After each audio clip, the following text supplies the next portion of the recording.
Good evening, everyone. Oh, good, it is working. Excellent. And welcome to this Electors special meeting. We acknowledge and pay our respects to the traditional custodians of this land, the Whadjuk people of the Noongar Nation, and their elders past and present. I'd like to advise everyone that the audio of this meeting is being recorded. I request everyone to please turn off your mobile phones. I remind you that any recording of the meeting proceedings and photography within the community hall is prohibited unless prior approval has been granted, and councillors and city officers are reminded to disclose any declarations of financial interests and interests affecting impartiality, and are requested to activate their microphones when addressing the meeting. So, with that, welcome to all of you. I declare the Electors special meeting open at 6 p.m.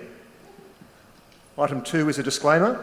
The City of South Perth disclaims any liability for any loss arising from any person or body relying on any statement, discussion, recommendation or decision made during this meeting. Item 3 is announcements from the presiding member, that's me, and bear with me because this is going to be a long one. So, this Electors special meeting has been called as a result of a petition of electors received on 4 August 2025 with 658 verified signatures. The purpose of the petition requesting the Electors special meeting is, open quote, that the electors of the City of South Perth, 1, express a lack of confidence in the Council for their decision on Councillor Coveney's Notice of Motion, item 12.1, Resolution 0725/140, removal of the 6 trees planted on the south side of Lake Douglas during winter 2024 of the July 2025 Ordinary Council meeting agenda for the following reasons. Subparagraph A, the decision to remove 6 trees from public land in order to protect the outlook of the adjoining private landowners, the decision is not in the best interests of the general community of the city and is inconsistent with the conservation and enhancement of a functional, healthy river and foreshore environment, which is the aim of the city's South Perth Foreshore Strategy and Management Plan. Subparagraph B, the decision is inconsistent with and disrespectful of the consensus of the community as expressed in research undertaken for and feedback to the urban greening strategy as endorsed by Council. Subparagraph C, the decision undermines the goals of the urban greening strategy to protect the city's ecologically sensitive riverside environment as a community asset, protect the city's vegetation, tree canopy and green spaces and existing trees, and expand existing urban greening for the benefit of the city's environment and community well-being. Subparagraph D, the proposal to hold a councillor workshop to develop a policy on planting trees on public land is inconsistent with the requirements of the urban greening strategy, the South Perth Foreshore Strategy and Management Plan, and the environment, built and natural elements of the Strategic Community Plan. This could affect potential federal and state government funding by suggesting to higher levels of government that funding might not align with a thoroughly researched, community-supported plan. Subparagraph E, the decision establishes a concerning precedent by permitting the interests of a limited group of individuals to take precedence over those of the broader community. As such, it does not fulfil the strategic community plans requirements at 4.3.1 to foster effective governance with quality decision-making to deliver community priorities. And then paragraph 2 says, in accordance with the above, we call upon Council to rescind or change Resolution 0725/140 resulting from item 12.1 in its entirety or as possible under the standing orders at its earliest opportunity. Close quote. That was the petition text. This meeting has been advertised in accordance with the Local Government Act 1995 and Local Government Administration Regulations 1996. The procedure to be followed at electors' meetings is determined by the presiding member, that's me. So the procedure for this evening's meeting is as follows. There will be a presentation of 15 minutes by the lead petitioner. A seconder of the motion will be called and given 3 minutes to speak. General business related to the purpose of the meeting, including public question time and public statements, and then the motion as presented by the lead petitioner will be put to the vote. Electors who have submitted statements or questions prior to the meeting will be called to the microphone first. Each elector will be allocated a maximum of 3 minutes to make a statement, and each elector will be provided a maximum of 2 questions. Following this, all those who did not register prior to the meeting will be called forward up to the point where we run out of time for public questions or public statements. All questions and statements must relate to the purpose of the meeting and are to be directed to myself as the presiding member, and I may then refer it to a councillor, the acting chief executive officer, or a director to answer. When you're called forward to the microphone, please clearly state your name and your address before commencing. When you're making a statement or asking a question, please do make sure that you extend due courtesy and respect to the elected members, the city officers, and other members of the public present, and that your statement or question does not contain any material that is offensive, objectionable, or defamatory. We are recording the meeting, so let's play nice, folks. Voting. Each elector who is present is entitled to 1 vote on each matter to be decided at the meeting, but does not have to vote. All decisions are to be made by a simple majority of votes, and voting is to be conducted so that no voter's vote is secret. As defined in the Local Government Act 1995, an elector in relation to a district or ward means a person who is eligible to be enrolled to vote at elections for the district or the ward. So if you're not an elector, as defined by the Local Government Act, don't vote. The meeting will now commence with a presentation from the lead petitioner, Ms. Bronwyn David. Ms. David, if you'd like to come to the microphone, welcome to you, and Ms. David's motion will be heard as part of her presentation. The floor is yours, Ms. David.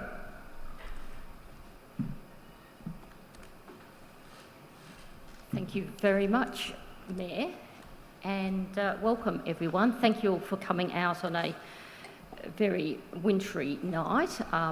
We do appreciate it. As the Mayor has run through, we have a motion before us in regards to a motion on the removal of the 6 trees planted on the south side of Lake Douglas. Because that's already been read, I won't go through that again. So let's get straight into it. How did we get here? Let's go back in time a little bit.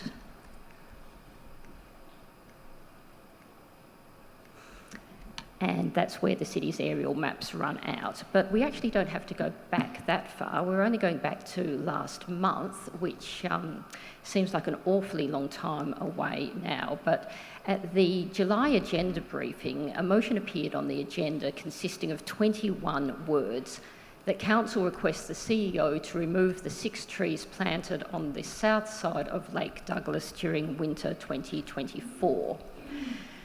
During the meeting, it was indicated that the motion would be amended, although the text of the motion was not available in writing at that meeting, which tends to defeat the purpose of an agenda briefing meeting when you are not given notice of what is actually on the agenda. But that turned out to be the least of our worries. The reasons given in that agenda centred in support of this motion centred on the possible interference that these trees may cause to the outlook of a small number of residents on Jubilee Street. The word views, as in outlook, was used 14 times in those reasons. By the time the motion came back before the council at the ordinary council meeting at the end of July, it had significantly expanded to include the removal of the trees, the substitution of the trees with low-level planting over 135 square metres, a request for an adjustment in the budget of an additional $30,000, and a request for a councillor workshop on planting trees on public land. Never mind that the city budget had been finalised the previous month. Never mind that there was no talk of where that $30,000 was to come from, which council services would be cut to afford that, or would rates rise to cover that. The expansion of the motion to include other planting was nothing more than a desperate attempt to make an unpalatable idea more attractive. The motion was passed. And then the outcry kicked off. Fair to say that the City of South Perth has been thoroughly pilloried in the media and attracted the attention of the Minister for Local Government, who's fresh off the sacking of the Nedlands City Council and the installation of administrators there. But it's not as if the council wasn't warned. Every motion that comes before the council is examined by city staff and advice given, including any risks in carrying the motion. Here the city anticipated the outcry and the reputational damage that may occur through sustained adverse comments in the media, although it turns out the risk rating probably was a little bit higher than medium. At this point, I'll briefly mention the duality we find in local government. We have the elected officials or council who have their role, and the administration, personified in the Chief Executive Officer, have their role. We can find the respective roles of the administration and council set out in a document known as the City of South Perth Governance Framework.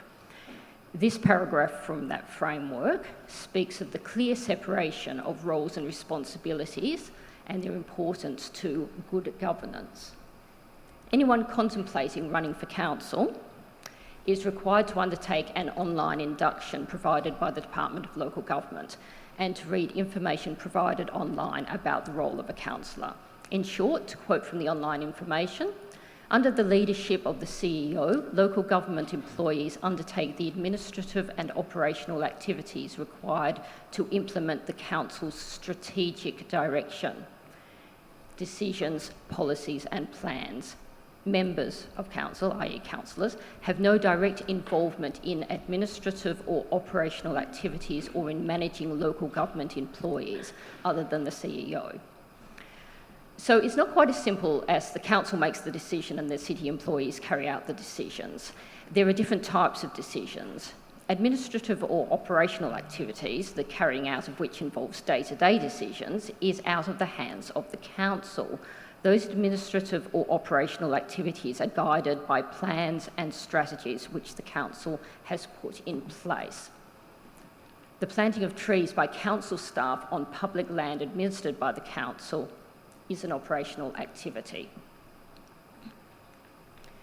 As an aside, the City of South Perth Governance Framework goes on to provide more details about the role of a councillor and emphasises that despite being elected by and belonging to a ward, they must represent the interests of the broader community on the council, and it is not appropriate for individual councillors' constituent concerns to interfere with their decision-making processes in providing good governance. So far we have heard that good governance involves the separation of powers between the council and administration and councillors making decisions that represent the interests of the broader community. But the city's governance framework sets out other aspects of good governance. Again, we see the consideration of the needs of the entire community, but also making the best use of resources, which includes the resources of the administration, such as the employees. And here we return to the $30,000 expenditure contemplated by this motion. The original 6 saplings were planted based on professional advice from city employees, and the cost of planting them has already been incurred. That cost, in terms of time and money spent, will have been wasted if the trees are removed. Accordingly, this decision does not make effective use of employees' resources or time, and hence would not achieve the best possible outcomes for the community. References by councillors to bolster their views on the alternative planting to ecological, horticultural or landscaping experts also defies the investment that the city has made in employing experts in these fields. The City of South Perth is one of the few metropolitan councils with its own plant nursery. Council staff are expert at growing plants and trees and planting them on behalf of the city. If this decision is allowed to stand, the precedent it sets also threatens to waste employees' expertise, resources and time, as there is nothing to stop other councillors bringing further motions along similar lines on behalf of individuals who consider that their outlook is threatened. If this sort of motion needs to be handled again and again, that is an inefficient use of the city's resources.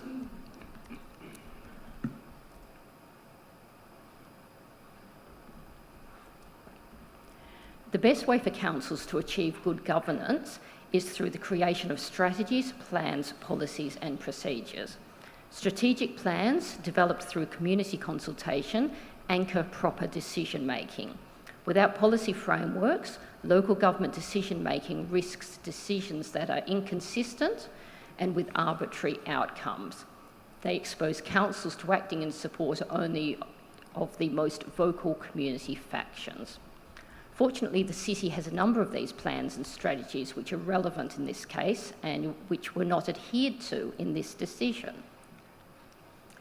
Before we get to them, speaking of legislative requirements, let's look at the Local Government Act, which sets out the general function of local government. Here we see specific references to environmental sustainability, mitigating risks associated with climate change, and making decisions that consider long-term consequences and the impacts of those decisions on future generations.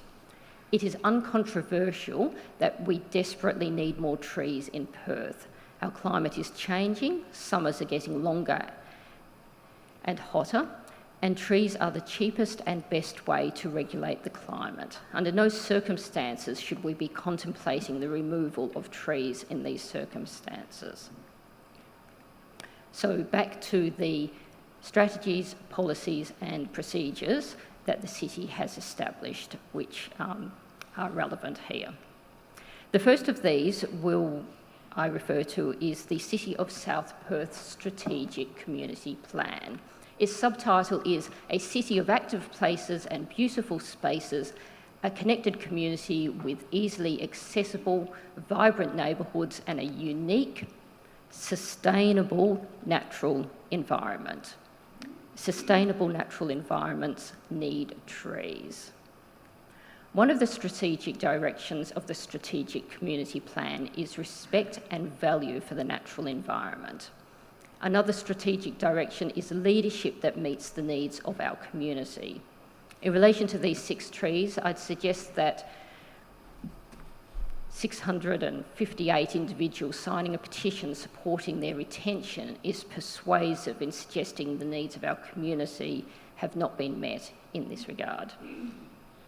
Drilling even further down into the Strategic Community Plan, we find that a mechanism to deliver the environmental strategic direction is the enhancement of the city's urban forest on public land. That is, planting trees, not removing them. In an incredibly ironic turn of events, the same night that the motion to remove the 6 saplings was passed, the council also adopted a new urban greening strategy. In this document, we find even more measures that define good governance in terms of greening, including protecting newly planted trees, enhancing the environment by planting more, utilising expertise to manage greening, and undertaking collaborations to protect and enhance urban greening. In developing the urban greening strategy, the city consulted a community panel. 7 priorities emerged from that panel. Number 5 is increasing canopy to provide shade and frame views. I'm sure no one on that panel contemplated that an outcome of the greening strategy would be the removal of trees already planted to protect views. Finally, the city's foreshore management plan is probably the most relevant document of all these strategies in establishing what good governments should look like in respect of this decision. The relevant node in the plan is number 7, the lakes. The foreshore management plan sets out that in the area of the lakes, the strategy is to enhance and encourage the flora and fauna of the lakes, ecologically really rehabilitate the lakes and improve stormwater management. In planting the 6 saplings adjacent to Lake Douglas, city employees adhered to these strategies. I understand that the species were chosen because they are appropriate to the environment of the lakes and will perform 3 minutes remaining, Ms David. Perform ecological functions. The strategy of the lakes can be contrasted with strategies for the other nodes, such as these two. One of them specifically refers to the maintenance of vista or views. And following the legal maxim that everything that is not forbidden is allowed, it stands to reason that given there is no reference in Node 7 to the maintenance of views or vistas, city staff acting in accordance with this plan have planted trees appropriately. The foreshore management plan is an incredibly comprehensive document and details its own creation. Further, the document explicitly refers to another important part of good governance, the ability to attract state and federal funding. No one likes rate increases. The 2 main sources of income for councils are rates and state and federal grants. As outlined here, ad hoc decisions that are not well researched or arrived at with stakeholder input, such as calling on the council to spend an unbudgeted $30,000 in a manner that is inconsistent with established strategies and plans, risks not only the reputation of the council, but also our ability to attract external funding. And that is the risk we face if the decision to remove the trees is not overturned. You may be surprised that I haven't made any comments about tree selections and the environmental merits of understory planting versus grass. That is because that's not within my ambit. I don't have qualifications in ecology, horticulture or landscaping, but I tell you who does. The operational staff of the city, in whose hands the decision of what tree where, illuminated by the city's foreshore management plan, urban greening strategy and strategic community plan rests. 60 seconds, Ms David. Thank you. Our local government exists to serve the needs of people. Most of us simply want to maintain a lifestyle. To me, that includes keeping our community green and shaded. Is it more important that a few property owners are able to make a greater profit than a resident maintains a lifestyle? The majority of residents aren't interested in fighting council decisions just for the sake of fighting. Most just want to preserve what is good about their community area. Thankfully, there are people who are willing to turn up, thank you everyone, to seek solutions that enrich our lives and increase our collective prosperity. Thank you.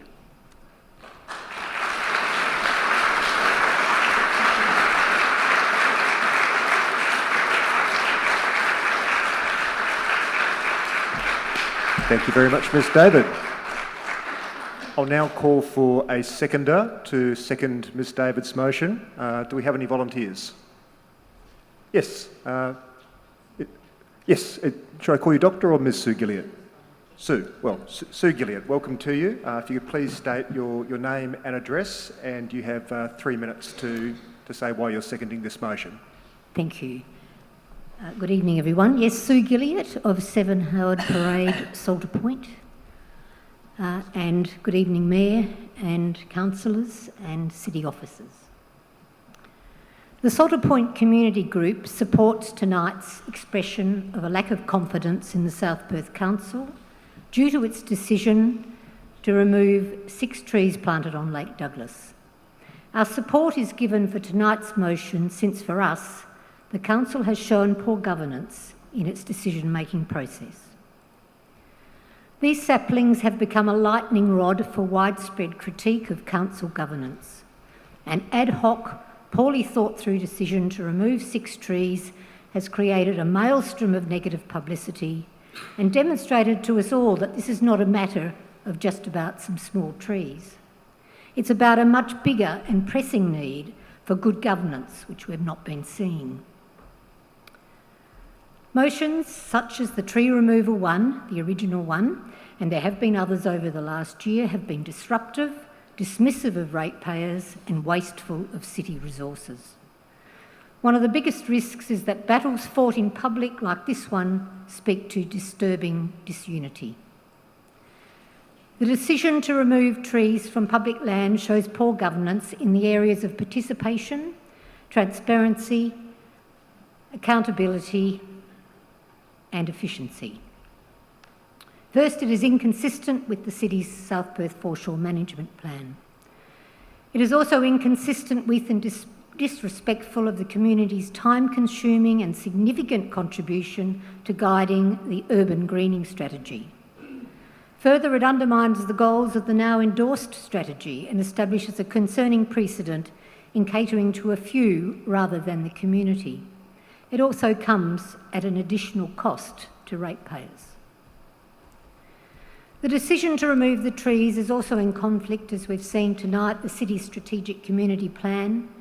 It does not speak to the city's priority for the natural environment to retain and enhance our open and green spaces for current and future generations. Nor does it satisfy prescribed outcomes of the plan, such as enhancing the city's urban forest, nor does it improve the amenity value and sustainable uses of our public open spaces. 30 seconds, Ms Gilliard. Neither does it speak to maintaining of our open space and effective management of the foreshore. Our aspirations for leadership of our council is for it to be receptive and proactive in meeting the needs of our community. We expect our leaders to foster effective governance with honesty and integrity. It builds trust and respect between community members and those elected to represent them. It's the norms and actions of our council which determine good governance. We have not been seeing these. That's time, Ms Gilliard. Thank you.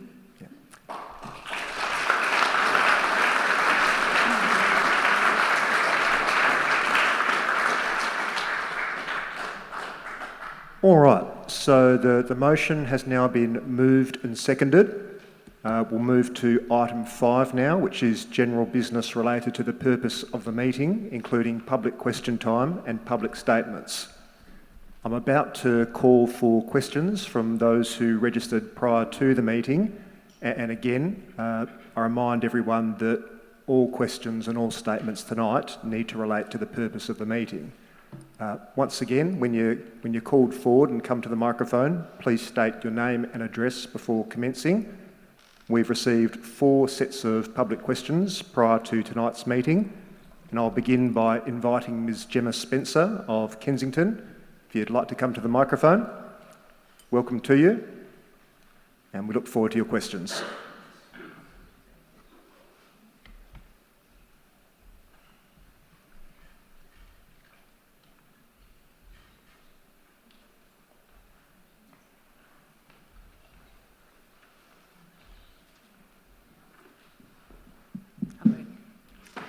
My first question is, what is the proposed cost for the councillors' workshop to develop a policy for planting trees on public land?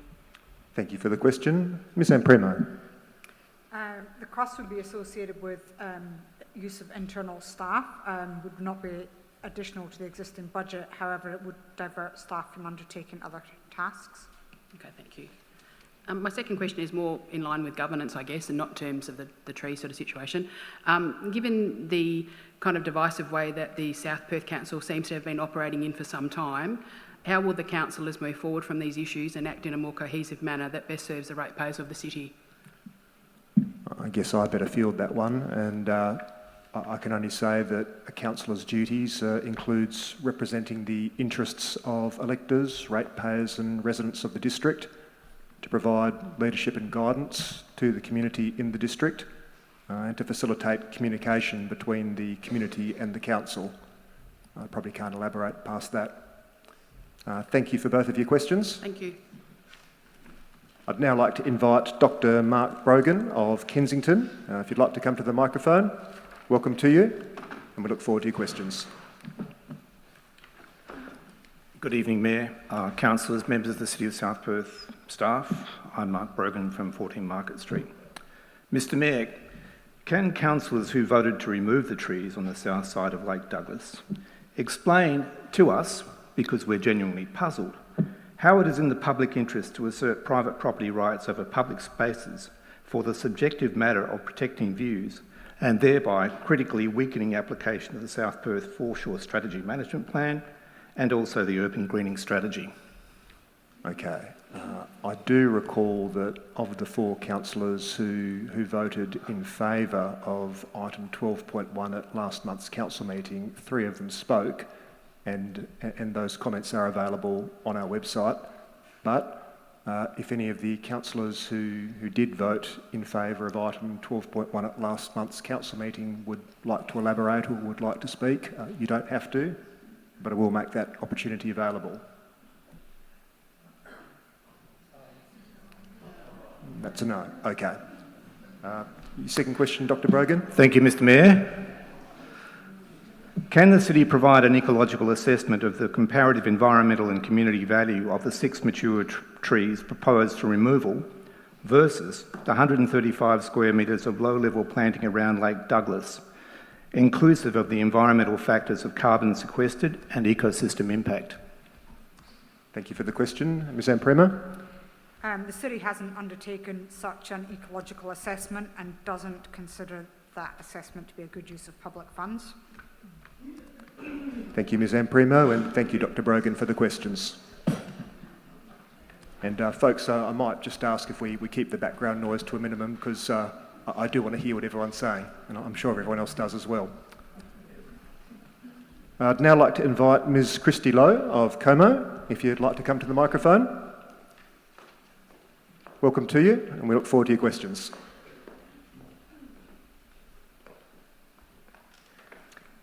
Good evening, everyone. My name is Christy Lowe, and I'm at 126A Ryrie Avenue in Como. So my first question. The City's governance framework makes clear that councillors are expected to act in the interest of the community as a whole rather than a small group of constituents.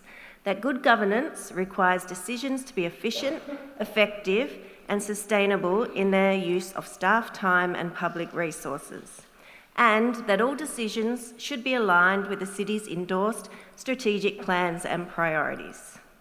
Considering these principles together, can the City advise whether it believes the decision to remove the 6 saplings was consistent with the intent of its governance framework, and explain why it holds this view?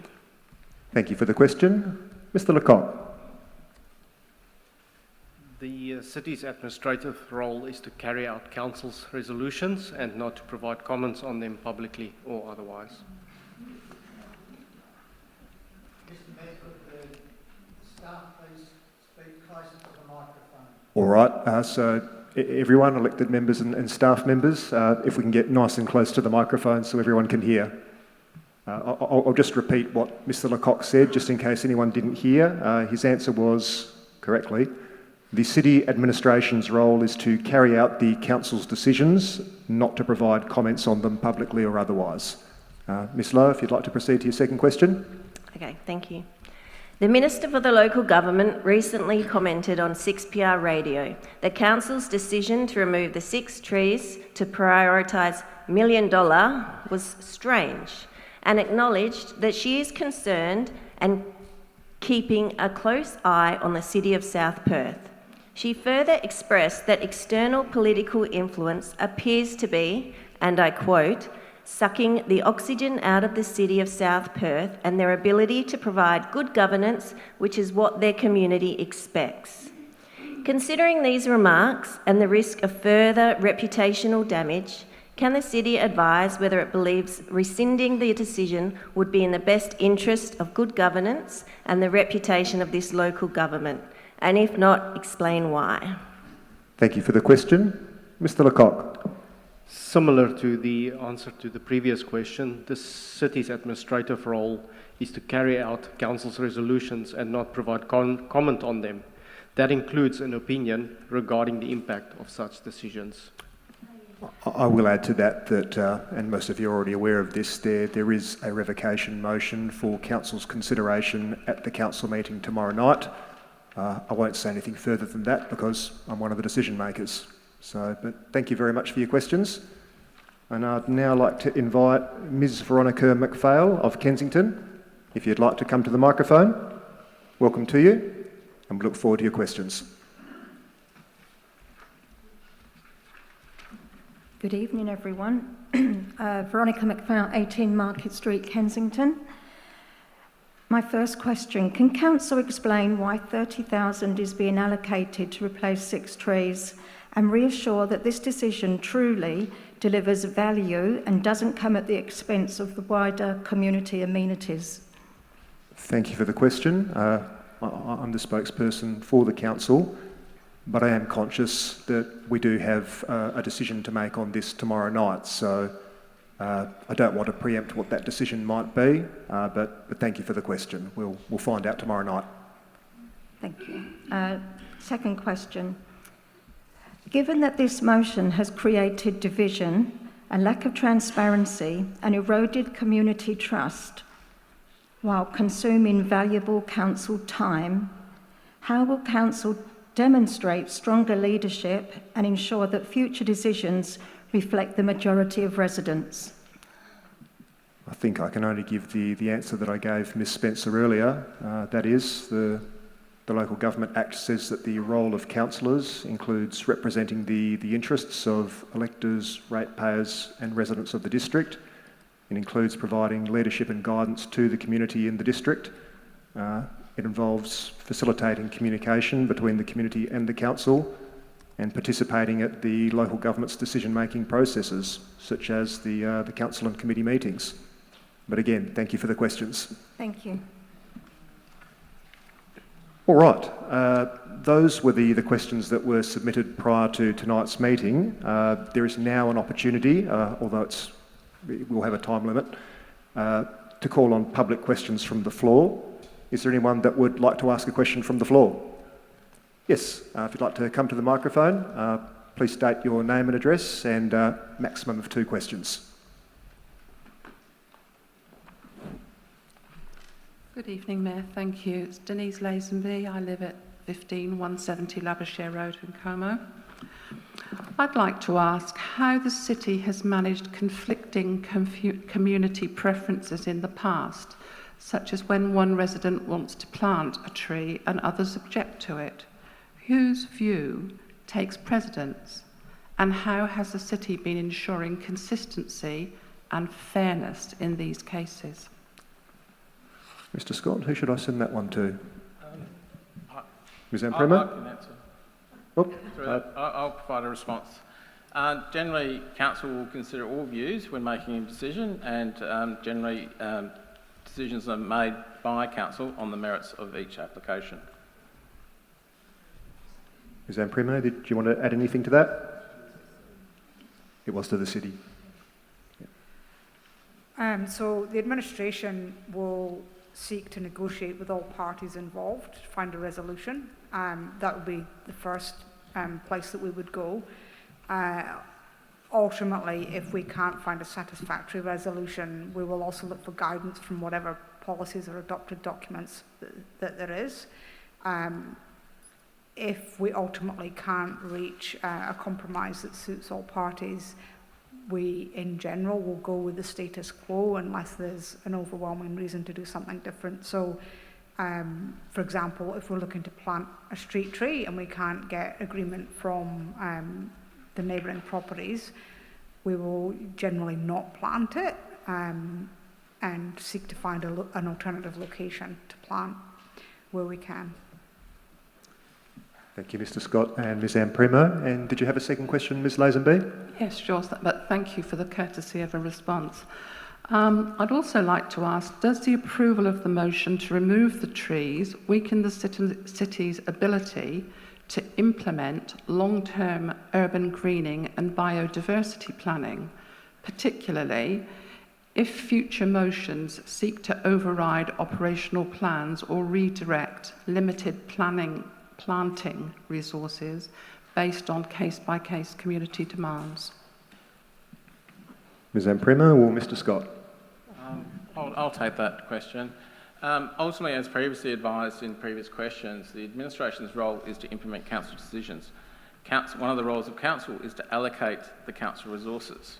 and therefore it's not the city's or the administration's role to determine what happens into the future. It will actually be the council's role through its various strategies and plans, but also through, and sometimes, individual decisions. Thank you. Thank you, Mr. Scott, and thank you, Ms. Lazenby.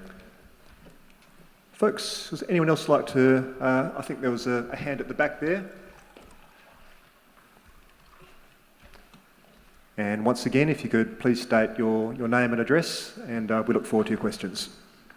G'day, I'm Aidan. I live at 45 Barang Circuit in Carrawarra within the Manning Ward.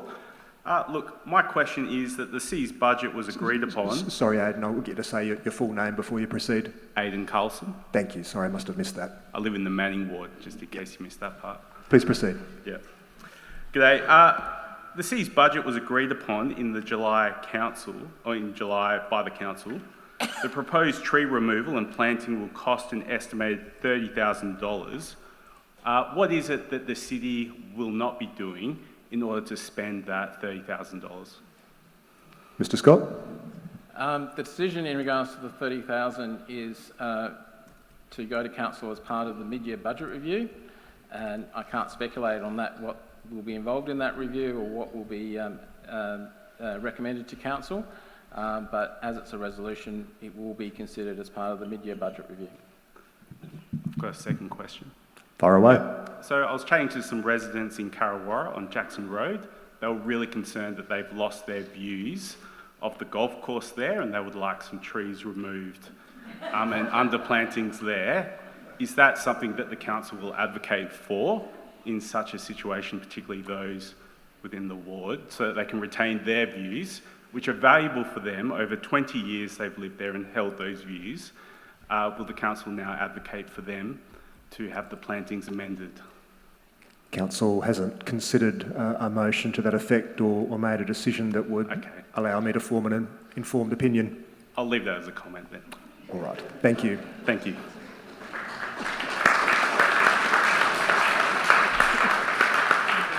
I can see a hand going up there at the back.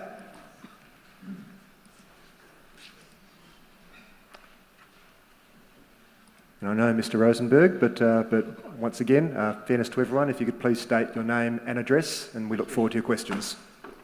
Thank you. My name's Murray Rosenberg. I live in the Como ward.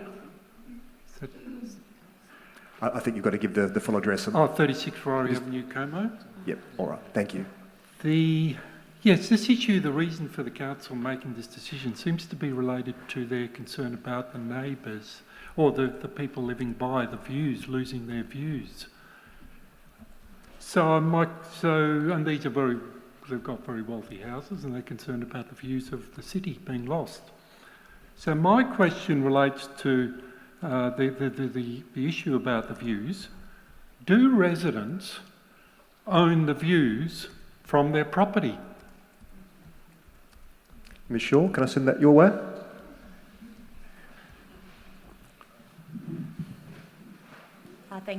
Thank you for the question. Historically, no resident was entitled to a view. However, recently, council adopted a local planning policy related to significant views. And we would consider views in the assessment of any... that's been considered this month. Should council adopt that policy, we would consider the significance and impact on potential loss of views in considering any potential development application. However, local planning policies do not extend to public land. They only apply to private properties. So at this point in time, there is no consideration of a view when it comes to any sort of development application. Thank you. I understand that residents could be impacted by views, but my question is, do they own the view? With every respect, you didn't answer that question. Through the chair, what you own is on your title. Anything outside your title, you don't have a ownership right over. Thank you.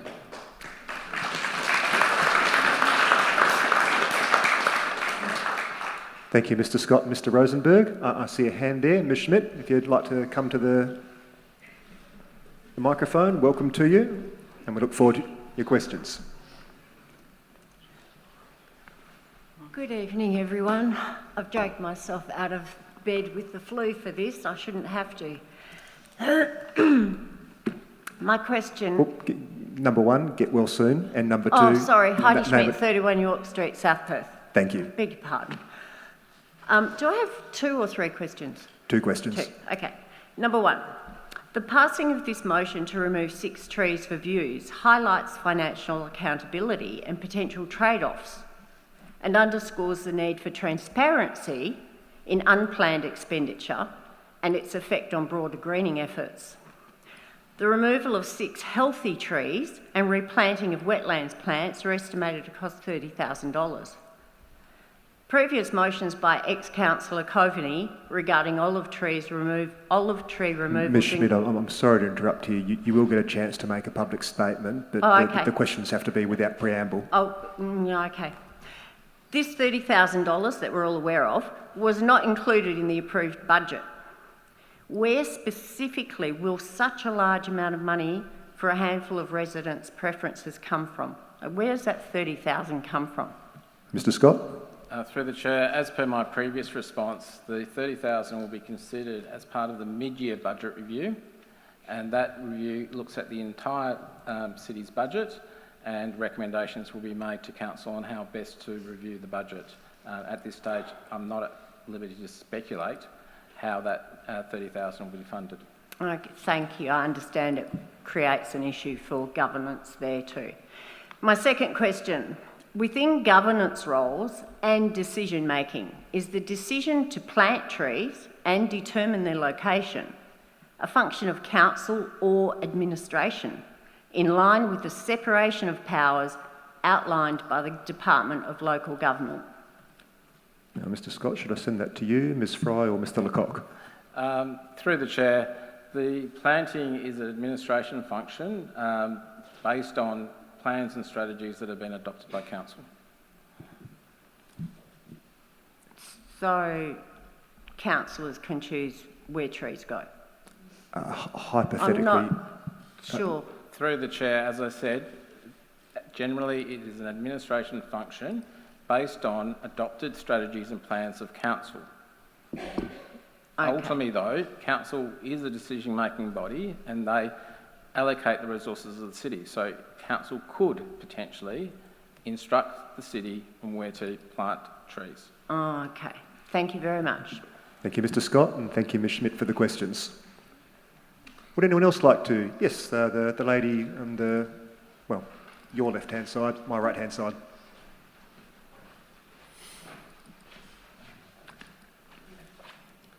And if you could please state your name and address, and we look forward to your questions. Great, thanks. Good evening. My name's Gemma Pepper. I'm from Unit 1307 Canning Highway in Como. My question, can the city or the council clarify whether the approval of this motion sets a precedent where individual residents can request the removal of trees, regardless of arborist advice or strategic planning, and dictate where rehabilitation or planting occurs in public open space? I might let the City Administration have the first bite at that, Jerry. Through the Chair, I cannot conclusively say it sets a precedent. Council has to consider each item on its merits. Council may be made aware of past decisions, but that does not necessarily determine a way that Council has to decide. As I said, the items are considered on their merits individually, subject to the information available to Council at the time. And I guess I'll add to that, just based on my best recollection as to what was said at last month's council meeting. If I recall correctly, some elected members, including me, said that it sets a precedent, but other elected members said that it didn't. So I'm afraid I can't give you a more concrete answer than that. Okay, great. Thank you. Pleasure. Is there anyone else who would like to ask a public question from the floor? No. Okay. In that case, we'll move on to the time allocated to public statements.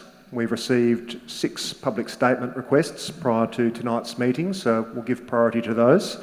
I'd like to begin by inviting Ms Kathy Lees of South Perth, if you'd like to come to the microphone. Welcome to you. You have 3 minutes. We look forward to your statement.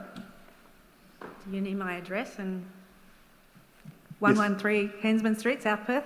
Thank you. Good evening, everyone. So I'll get right along.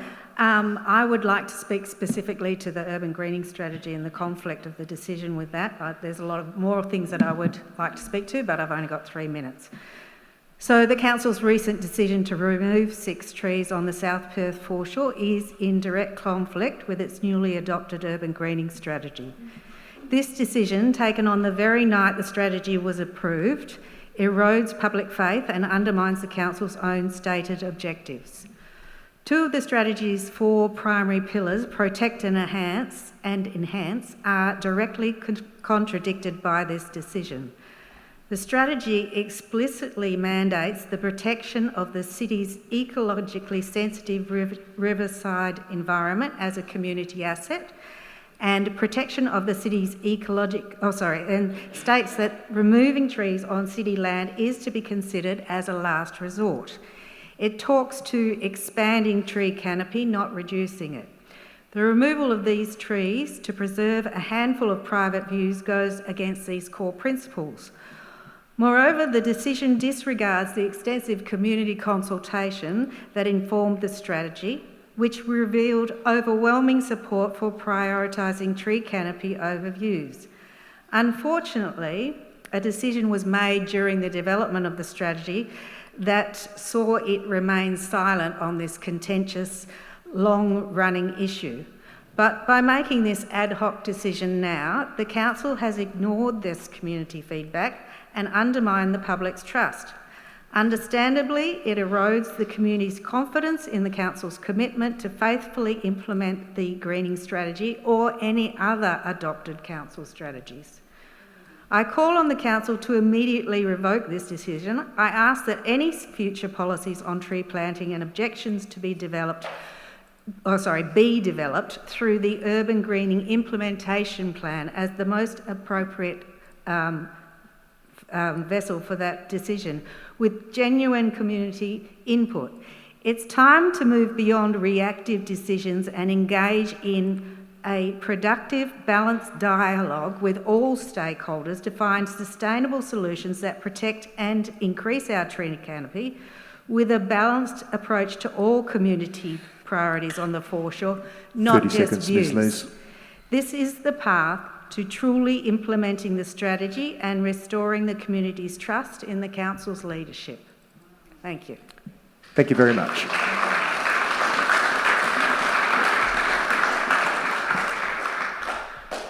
I'd now like to invite Ms. Sue Gilliott of Salter Point.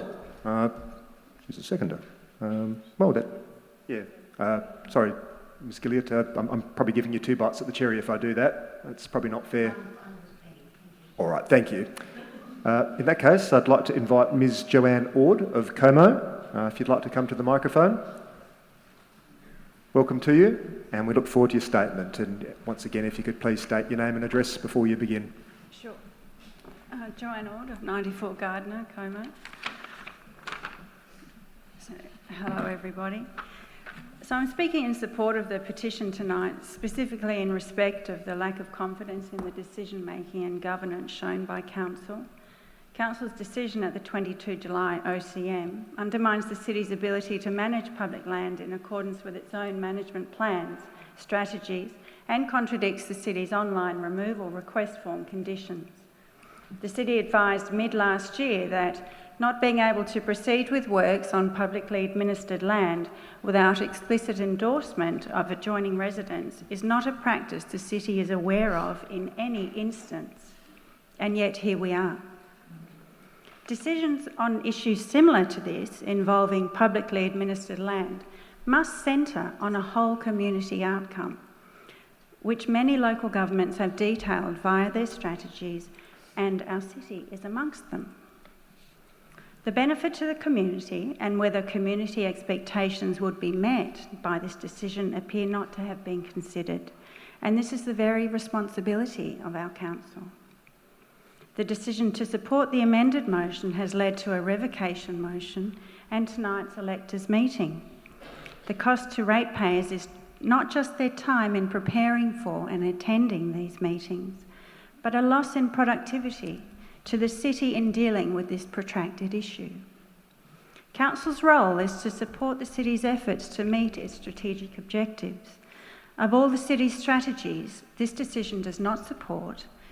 The newly endorsed UGS is at the forefront.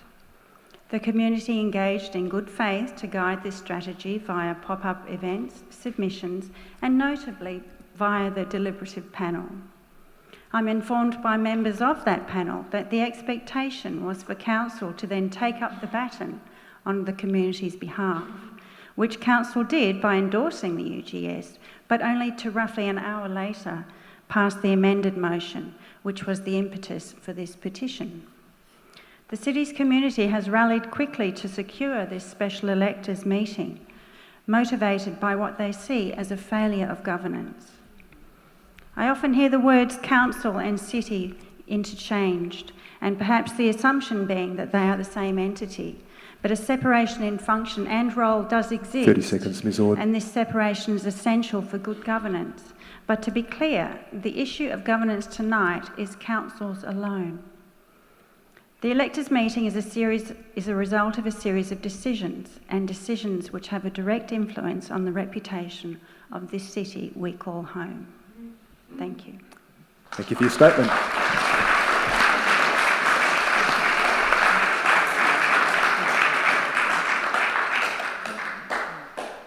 I'd now like to invite Mr. Stephen Russell of Como. If you'd like to come to the microphone, welcome to you. And we look forward to your statement. And once again, if you could state your name and address before you begin your statement.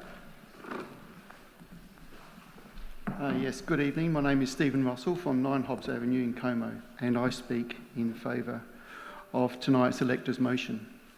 I'm sure Council will hear from the community here tonight about the benefits of trees, about private property rights versus public property rights, etc., to which many here know where I stand, but I wish to speak more specifically about Clause E, which talks of fostering effective governance with quality decision-making to deliver community priorities. Clause E is simply requiring Council to perform its fiduciary duty to the community, the most basic element of good government. Obviously, the community feels that the Council has not carried out this duty because we are here tonight. It is incredulous, indeed beyond frustrating, that the community has needed to mobilise itself to call for a special electors meeting to evoke a Council decision on a matter that should not have presented itself. How on earth did we all arrive at this point here tonight? What were the circumstances, the decision-making environment, where a council felt so empowered to support a notice of motion where its ultimate objective is to remove public trees to protect million-dollar views of adjacent private residents, an objective so lacking in material public benefit that it does not align with good government? Alas, this is not a singular example, as we have seen other examples of motions and council decision-making that are more about elected member public profiles rather than good government. For me, it comes down to a council culture of its own making, a culture that has become so evidently factionalised and self-absorbed with itself since the state seat pre-selection battle in early 2024. In effect, the fallout has spilled onto the council floor. The council chambers has become a proxy battleground for political ambition and upmanship. It is exhausting to observe as a community member, and it must be exhausting for the city administration to be caught in the crossfire. A council focused on itself cannot be focused on the community, and that is why we are here tonight. That is why this electors' motion needs to be supported not only for the 6 trees, but also for good government. Thank you.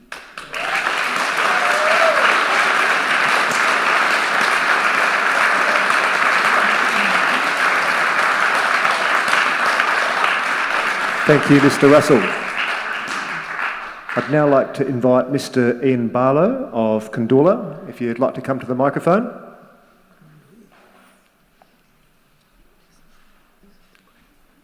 Welcome to you, and if you could please state your name and address, and we look forward to your statement. Thank you. My name is Ian Barlow, and I have acquired permission by governance to speak. Don't mind me, I've got it written on my phone. Yep. I've been asked to raise your address, Mr. Barlow. I have been asked to raise awareness of the Mr. Barlow, I need you to state your address before you start your statement. Sorry, address meaning where you live as opposed to address to council. Okay, sorry. First That was time. my bad. That's right. I'm in Kundula. So You've got to state the full address. full address, number 4 Scutty Place in Kundula. Thank you. I have been asked to raise awareness of the importance of encouraging our local turtles and their population to help aid in the maintenance of healthy water quality, not just biodiversity. These turtles are not only the saviours of our wetlands, but they also provide an annual spectacle with females emerging en masse for their nesting season. With the planting of the 6 trees, it is a great step forward in increasing tree coverage, but also creates additional nesting habitat for our turtles. With this creation of nesting habitat in prime turtle nesting area, it will help reduce the human-wildlife interactions, and that includes deterring turtles from nesting in residential gardens. Alongside with keeping the lakeside residents happy about their gardens not being disturbed, the newly planted trees will drastically reduce the exposure time for not only nesting females, but will improve the survival rate of hatchlings entering the water. With a higher number of turtles, it means cleaner water and a chance for wildlife to generate revenue in the community, as they are the only large reptile that can be safely observed so close to the city. If you have seen a turtle and seen the way a turtle looks back and smiles at you, you can't help but be happy and smile back. And that's my statement. Thank you very much, Mr. Barlow.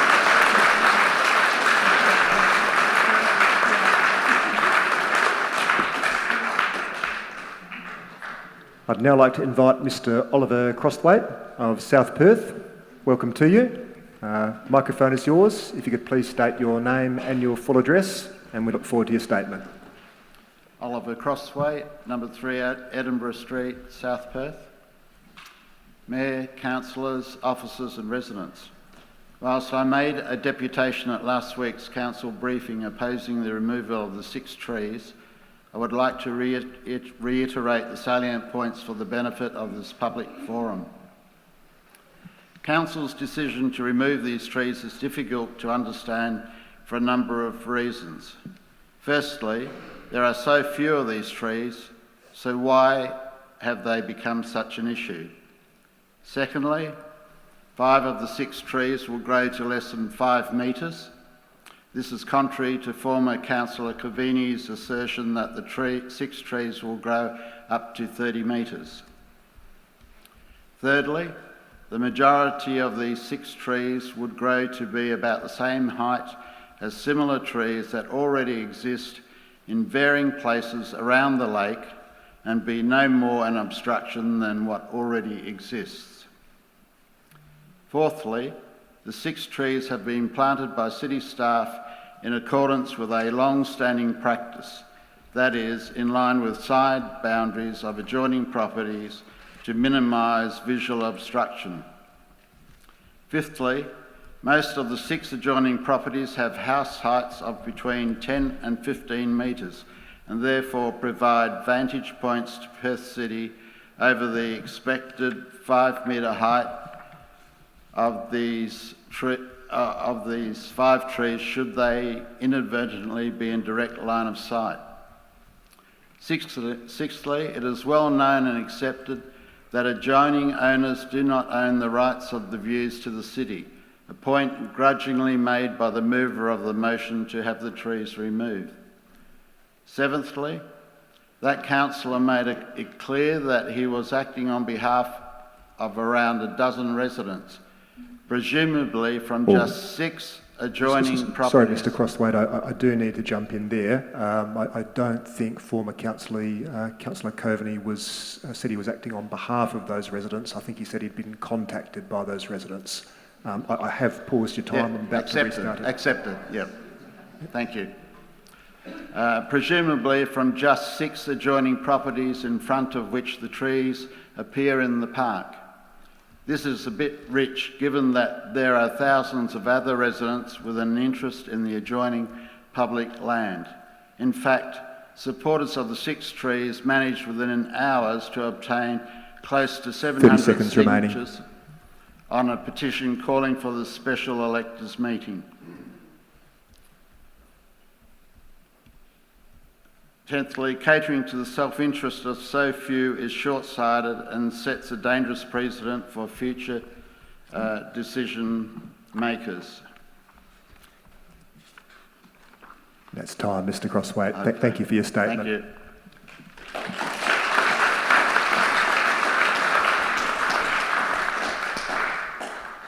Okay, so they were the statements from all the people that had registered prior to this meeting, but we've still got time if there's people who would like to make a statement from the floor. Would anyone like to do so? Yes, the fellow at the back there, if you'd like to come up. Welcome to you. If you could please state your name and full address, and we look forward to your statement.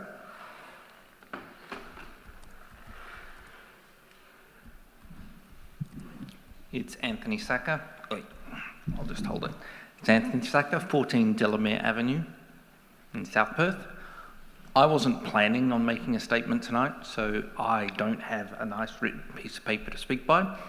But while I was sitting here, I'm listening, and I wanted to hear from people who actually supported this decision in the first place. So the residents who disagreed, who wanted them removed, and the councillors that voted. Now, interestingly, they were given the opportunity to speak tonight and not one person has said a word. So I am curious, either one, they're too ashamed to say anything in front of all of us. I'll jump in there, Mr. Sacker. I'm going to encourage everyone to play the issue, not the person. I'm not speaking about any individual. I'm talking about... No, I get it, but... Either they've changed their minds or they don't want to speak to the council does not want to speak to the people when they're here. And I find that shocking. Thank you.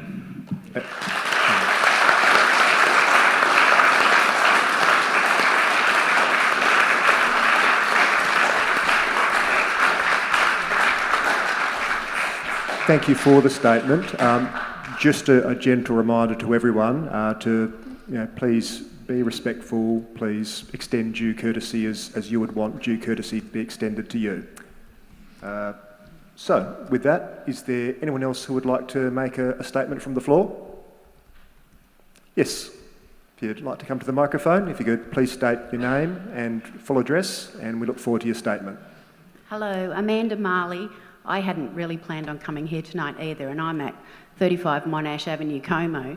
I've been a nurse and a midwife for my career, retired now, but an advocate for vulnerable people, and I'd like to activate and have my voice heard here tonight because I'd like to promote activism for vulnerable plants, which are living things. I believe we have a European borer problem here in Perth, which I think we need to keep as many trees here planted on the lovely foreshore.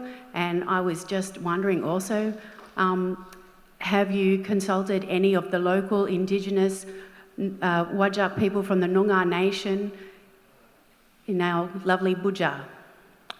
On this specific issue? Yeah, about, removing the trees. Mr. Scott? Through the chair, I don't believe so, but this is not public question time, it's statements. Good point, yes. Timely reminder. I'll just remind you of then your reconciliation action plan as well. Thank you. Which is very important. Thank you. Thank you for the statement.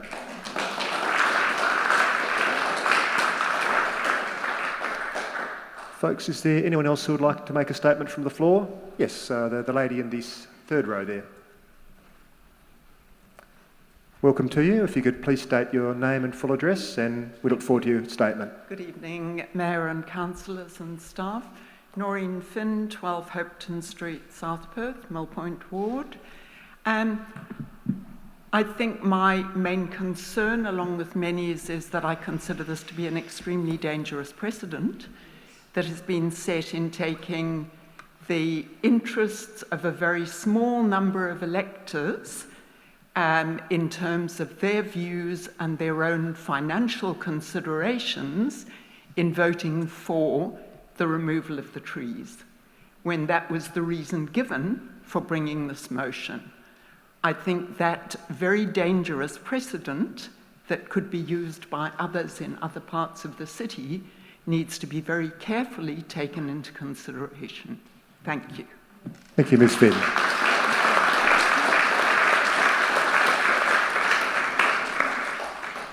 Is there anyone else? Yes, Mr. Richter, yes. Welcome to you. I will get you to say your name and full address, but we look forward to your statement. Good evening, Mayor and Councillors. I'm Zane Richter from 125 Manning Road in Manning. I just want to make a statement about I'm a glass half full type of guy, and I think we shouldn't throw the baby out with the bathwater. We've got $30,000 of potential additional planting to support that wetland. I would like to see that, as well as retention of the trees, move forward as we go from here. Thank you for the statement.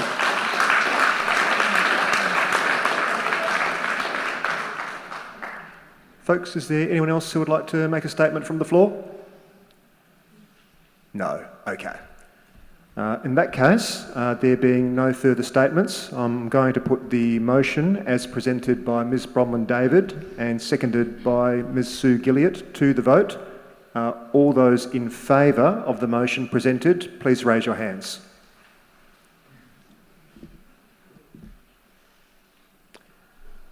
Thank you. You can lower your hands. And all those opposed, please raise your hands. I think that was unanimous. All right.